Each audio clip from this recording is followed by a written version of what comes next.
আসসালামু আলাইকুম।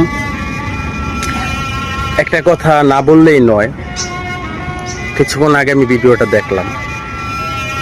ডাক্তার হচ্ছে যে কিনা উছিলা হয়ে আমাদের জীবন বাঁচায়, সেই ডাক্তারের কাছে যদি যে আমাদেরকে জীবন দিতে হয়, তাহলে বিষয়টা কেমন না?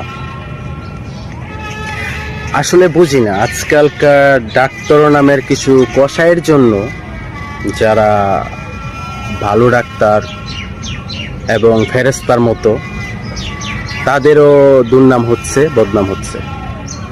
তো আমি আগে ভিডিওটা দেখেন, তারপর আমি কিছু কথা বলতেছি।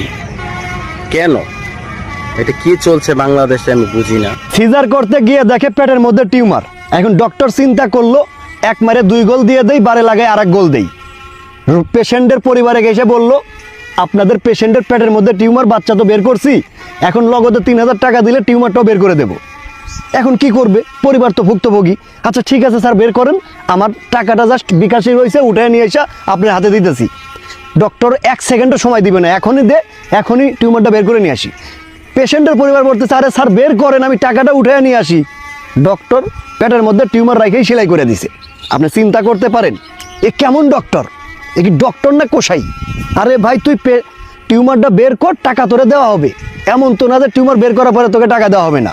এই যে ডক্টর খায়রুল সার্জার, এদের মতো ডক্টর নামের কসাইকে, এদের ডক্টরের লাইসেন্স বাতিল করা হোক এবং এদের নামে মামলা এবং এদেরকে যাবজ্জীবন কারাদণ্ডে দণ্ডিত করা হোক।